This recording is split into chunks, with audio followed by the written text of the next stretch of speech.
നമ്മുടെ നാടിൻ്റെ അവസ്ഥയെക്കുറിച്ചാണ് ഞാൻ പറഞ്ഞു വന്നത്. അത് നിങ്ങളെന്തോ ശ്രദ്ധിക്കാൻ പാടില്ല എന്നുള്ള മട്ടിൽ നിങ്ങളുടെ കൂട്ടത്തിലുള്ള കുറച്ച് ആൾക്കാർ തന്നെ ചെണ്ടയെടുത്ത് കൊട്ടിക്കൊണ്ടിരിക്കുകയാണ്. നമസ്കാരം. കോലോണ്ടടിച്ചാൽ ചിരിക്കുന്ന ചെണ്ട, മേളത്തഴമ്പുള്ള ചെണ്ട. ഈ ചെണ്ടക്കാരെ കൊണ്ട് തോറ്റു. കയ്യിലൊരു കോലും തോളിലൊരു ചെണ്ടയുമായി ഇങ്ങിറങ്ങും. പിന്നെ അടിയോടടിയാണ്. നാടിൻ്റെ അവസ്ഥയെപ്പറ്റി അതിൻ്റെ കാർന്നോര് പറയുമ്പോൾ ചെവി തുറന്ന് കേൾക്കേണ്ടതിന് പകരം ചെണ്ടയടിക്കാമോ? ആ കോലും ചെണ്ടയും പിടിച്ചു വാങ്ങി കേസെടുക്കേണ്ടതായിരുന്നു. ചെണ്ടയ്ക്കെതിരെ ജാമ്യമില്ലാ വകുപ്പിട്ട് അകത്താക്കണമായിരുന്നു. ഈ സർക്കാരായതുകൊണ്ട് മാത്രമാണ് അത് ചെയ്യാതിരുന്നത്. അല്ല സാർ, ഈ നാടിൻ്റെ അവസ്ഥയ്ക്ക് എന്ത് കുഴപ്പമുണ്ടെന്നാണ് അങ്ങ് പറയുന്നത്? വാലല്ലാത്തതെല്ലാം ഭാരത്തിലായില്ലേ? ജനങ്ങളാകെ ആനന്ദ നിർവൃതിയിലാണ്. ഒരുതരം ഉൾപ്പുളകം. പനിനീരും പാലും ഒഴുകാത്ത ഏത് ദിവസമുണ്ട് ഈ കേരളത്തിൽ? ഒരു രാജാവിൻ്റെ വരവ് വിളംബരം ചെയ്ത് മേളക്കാർ തകർക്കുന്നതിൽ എന്താണ് കുഴപ്പം? ചെണ്ടയടിക്ക് പകരം പിണറായി സ്തോത്രങ്ങളും കാരണഭൂത തിരുവാതിരയും കാറ്റിൽ പറക്കുന്ന കഴുകൻ്റെ അപദാനങ്ങളും ദിഗന്തം പൊട്ടുമാർ ഉച്ചത്തിൽ മുദ്രാവാക്യവുമായിരുന്നെങ്കിൽ ജോറായിരുന്നേനെ. ഇപ്പോൾ CPMകാരുടെ മുദ്രാവാക്യം ഒന്നും പഴയ പോലെ യേശുന്നില്ല, ബലമില്ല. പണ്ടൊരു അവതാരകനെപ്പറ്റി മുഖ്യൻ പറഞ്ഞത് അയാൾക്ക് ചെകിട് കേൾക്കുന്നില്ല എന്നായിരുന്നു. പിണറായി പ്രസംഗിച്ചു തുടങ്ങിയാൽ ദലമർമ്മരങ്ങൾ പോലും കേട്ടുകൂടാ. പൂങ്കുയിലുകൾ പാട്ട് നിർത്തണം. സകലരും ശ്വാസം അടക്കിപ്പിടിച്ചിരുന്ന് കേൾക്കണം. അമ്മാതിരി തള്ളുകളാണല്ലോ തട്ടിമൂളിക്കുന്നത്. എങ്ങോട്ട് നോക്കിയാലും വികസനം. മേലോട്ട് നോക്കിയാൽ ആകാശവിധാനങ്ങളിൽ ആകെ അമ്പിളിക്കല. അതിൽ കെട്ടിത്തൂക്കിയ വികസനങ്ങൾ. കുനിഞ്ഞു നോക്കി കാതോർത്താൽ ഭൂമിക്കടിയിൽ നീരുറവകൾ പോലും സംസാരിക്കുന്നത് കേൾക്കാം. എൻ്റെ പിണറായി. അലമാലകൾ തിരകളോട് ചോദിക്കുന്നു, പിണറായി വീണ്ടും വരില്ലേ? അലമാലകൾ തീരങ്ങളോട് ചോദിക്കുന്നു, പിണറായി വീണ്ടും വരില്ലേ? കിളിക്കൊഞ്ചലുകളിൽ പോലും വിപ്ലവഗീതങ്ങളാണ്.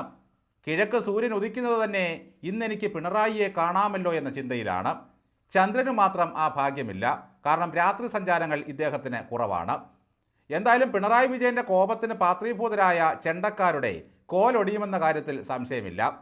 അല്ലെങ്കിൽ തന്നെ ഈ പിണറായി വിജയൻ വരുന്നിടത്ത് എന്തിനാണ് ചെണ്ടയടി എന്നാണ് മനസ്സിലാകാത്തത്. നാട്ടുകാരെ മുഴുവൻ ചെണ്ട കൊട്ടിക്കുന്ന പുള്ളിയാണ് നമ്മുടെ മുഖ്യമന്ത്രി. പണ്ട് EK നായനാർ പറഞ്ഞ ഒരു ഡയലോഗ് ഓർമ്മ വന്നു. കോൺഗ്രസ്സുകാരെന്നെ ചെണ്ട കൊട്ടിക്കാൻ നോക്കേണ്ട, ആ ചെണ്ടയങ്ങ് കരുണാകരൻ്റെ കയ്യിൽ കൊടുത്താൽ മതി. എന്തിനാണ് നായനാർ അങ്ങനെ പറഞ്ഞത് എന്ന് പഴയ ആളുകൾക്കറിയാം. അതിൽ ജാതീയമായ ഒരു പരാമർശം കൂടി അടങ്ങിയിരുന്നു. വേദം കേട്ട താണജാതിക്കാരൻ്റെ കാതിൽ ബ്രാഹ്മണ്യം ഈയം ഉരുക്കി ഒഴിച്ചതായി കേട്ടിട്ടുണ്ട്. പിണറായി വിജയൻ്റെ പ്രസംഗം കേൾക്കാത്ത സകല കാതുകളിലും ഈയം ഉരുക്കി ഒഴിക്കണം. കാതുകളില്ലാത്ത കുറ്റമില്ല, കേൾക്കേണ്ടതെന്തെന്ന് അറിഞ്ഞുകൂടാ എന്ന് അക്കിത്തം പാടിയിട്ടുണ്ട്. ജനങ്ങളുടെ ശബ്ദങ്ങൾക്ക് കാതു കൊടുക്കാത്ത ഭരണാധികാരികളുടെ ഒരു വിഷയം ശബ്ദഘോഷങ്ങളൊക്കെ അവരെ അസ്വസ്ഥരാക്കും എന്നുള്ളതാണ്. സെൽഫിക്കാരിക്ക് ആട്ട്, മൈക്കുകാരനെതിരെ കേസ്, ചെണ്ടമേളക്കാർക്ക് ഫള്ള്, അവതാരകർക്ക് ആക്ഷേപം, നാട്ടുകാർക്ക് സമയനഷ്ടവും മാനഹാനിയും, കസേരകളിൽ ആളില്ല, തുടർച്ചയായി പൊളിയുന്ന നാടകങ്ങൾ, എറിയുന്നതെല്ലാം ബൂമറാങ്ങായി തിരിച്ചു വരുന്നു. അവസാന റീലാകുമ്പോൾ ആധി കൂടുകയാണ്. ഇനി തിരിച്ചു വരാനാകുമോ എന്ന ഭയാശങ്ക. ഉമ്മൻചാണ്ടി ആയിരുന്നെങ്കിൽ ആ ചെണ്ടമേളത്തിൻ്റെ ഇടയിലിരുന്ന് രഹസ്യം പറഞ്ഞേനെ. മോദിജി ആയിരുന്നെങ്കിൽ ചെണ്ടക്കോല് പിടിച്ചു വാങ്ങി താളമടിച്ചേനെ. പിണറായി ജിക്ക് മാത്രം പ്രകമ്പനങ്ങൾ സഹിക്കാൻ കഴിയില്ല. എഴുന്നള്ളത്തിന് ആനയെ വേണ്ട എന്ന് പറയും പോലെ പിണറായിയുടെ എഴുന്നള്ളി വരവിന് ചെണ്ടമേളം വേണ്ട എന്ന് ഉത്തരവിട്ടുകൂടെ? അല്ലേലും ഈ ചെണ്ടമേളക്കാർ ഇങ്ങനെയാണ്. കൊട്ടിക്കയറിയാൽ പിന്നെ ആറിത്തണുത്തേ നിർത്തുകയുള്ളൂ. പെട്ടെന്ന് നിർത്തിയാൽ അവർക്ക് അറ്റാക്കുണ്ടാകും. ഇതിനെല്ലാം അങ്ങോട്ട് ചുണ്ടിയെടുക്കാൻ പോയാൽ എന്താകും സ്ഥിതി? പിണറായി വിജയൻ പ്രസംഗിക്കുന്നതിന് മുമ്പ് തന്നെ ചെണ്ട കൊട്ട് നിർത്തണമെന്ന് എന്തുകൊണ്ടാണ് ഈ സംഘാടകർ നേരത്തെ പറയാതിരുന്നത്? പിണറായിയുടെ നാക്കിട്ടടിയേക്കാൾ ഭേദം ചെണ്ടമേളമാണെന്ന് അവർക്ക് തോന്നിക്കാണും. ചില ശബ്ദങ്ങൾ ചില മനുഷ്യരുടെ മാനസിക നില തകരാറിലാക്കും. അവിടെ കേട്ട ചെണ്ടമേളം ഉച്ചസ്ഥായിയിൽ ആയിരുന്നില്ല. പക്ഷേ മറ്റാരും കേൾക്കാത്തത് പിണറായി കേൾക്കും. എല്ലാവരും കാണുന്നത് പിണറായി കാണുകയുമില്ല. ഈ അസുഖത്തിന് ഡോക്ടർ സണ്ണിയുടെ ഭാഷയിൽ ഓഡിറ്ററി ഹലൂസിനേഷൻ എന്ന് പറയും. ഇത് സ്കീസോഫ്രീനിയ, ബൈപ്പോളാർ ഡിസോർഡർ തുടങ്ങിയ മാനസികാരോഗ്യ പ്രശ്നങ്ങളാകാം. ഒരു പൂവ് കൊഴിഞ്ഞു വീഴുന്ന ശബ്ദം ഇത്തരക്കാർക്ക് കേൾക്കാം. പശു അയവെട്ടുന്ന ശബ്ദം അരോചകമായി തോന്നും. ഒരു പത്തലെടുത്ത് ഗൺമാൻ യൂത്തന്മാരെ തല്ലിയാൽ പക്ഷേ കാണുകയുമില്ല. തൻ്റെ കൺമുമ്പിൽ ചെടിച്ചട്ടി രക്ഷാപ്രവർത്തനം നടന്നാലും അറിയില്ല. കണ്ണുകളില്ലാത്ത കുറ്റമല്ല, കാണേണ്ടതെന്തെന്ന് അറിഞ്ഞുകൂടാ. അടുത്ത കാലത്തായി നമ്മുടെ നാട്ടിൽ വൃദ്ധന്മാരുടെ ഒരു മഹാസംഗമം നടക്കുന്നുണ്ടോ എന്ന് സംശയിക്കണം. പിണറായിക്ക് വേണ്ടി അവരെല്ലാം ചെണ്ട കൊട്ടി ഇറങ്ങിയിരിക്കുകയാണ്. ധനവൃത്തൻ, ജ്ഞാനവൃത്തൻ, വയോവൃത്തൻ, കുലവൃത്തൻ എന്നിങ്ങനെ വൃത്തന്മാർ 5 തരമുണ്ട്. അതിൽപ്പെടാത്ത സമുദായ കുലവൃത്തന്മാരാണ് പിണറായി വിജയൻ്റെ രക്ഷകർ. സകലതിനും ഏതാണ്ട് ഭീഷ്മ പിതാമഹൻ്റെ പ്രായമുണ്ട്. പിറക്കാതെ പോയ ഉണ്ണിയായി നിരാലംബരായ സ്ത്രീകൾ സങ്കല്പിക്കുന്ന പിണറായിക്ക് 4 വശത്തു നിന്ന് അവർ കവചമൊരുക്കുകയാണ്. പുതുതായി ചില വൃദ്ധന്മാരും കേരളത്തിലേക്ക് പുറപ്പെട്ടു കഴിഞ്ഞു. അതിലൊരാൾ മണിശങ്കർ അയ്യറാണ്.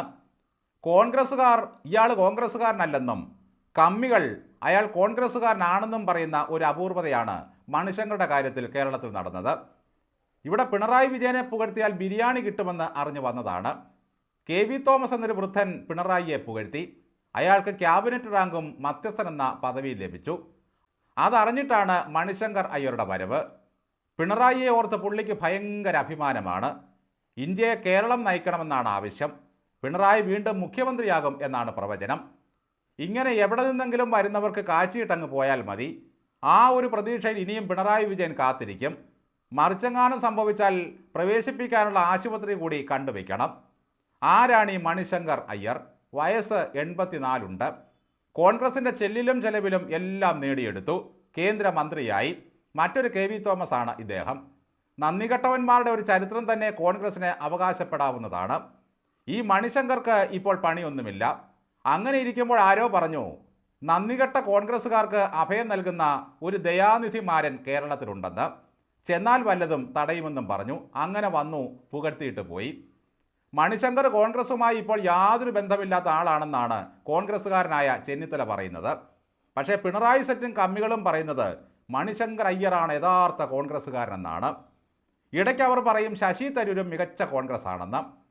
പിണറായിയെപ്പറ്റി പുകഴ്ത്തി പറയുന്നവരെല്ലാം അവർക്ക് ശരിയായ കോൺഗ്രസ് ആണ്. എന്നാൽ നടൻ പ്രേംകുമാറും VSൻ്റെ PS ആയിരുന്ന സുരേഷും അവരുടെ പെണ്ണുപിടിയൻ PK ശശിയും ഒന്നും CPMകാർ അല്ലത്രേ. ഒറ്റ രാത്രി കൊണ്ട് കാലുമാറിയ പാർട്ടി അംഗം ഗ്ലൂക്കോസും ഹസ്കറും ഒന്നും അവരുടെ ആളേ അല്ല. മണിശങ്കറിനെ കൊണ്ടുവന്ന് പിണറായിയെ പുകഴ്ത്തി PR ഗംഭീരമാക്കി. പിണറായിക്ക് ചുറ്റും ഒരു വയസ്സൻ ക്ലബ്ബ് തന്നെ രൂപം കൊണ്ടു. അവർ PR വർക്കും ഗംഭീരമാക്കുന്നുണ്ട്.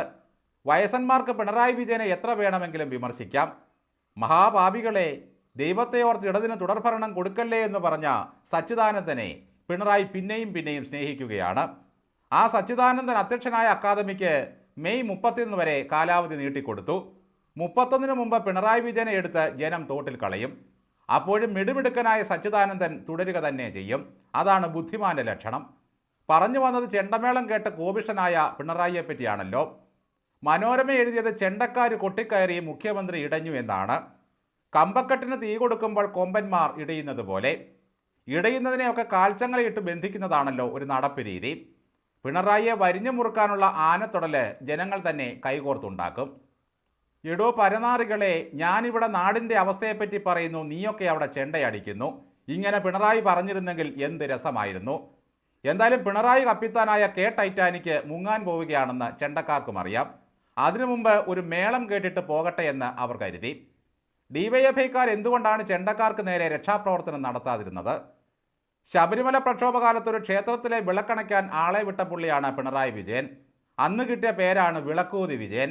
ഇനി അത് ചെണ്ട വിജയൻ എന്നാക്കരുത്.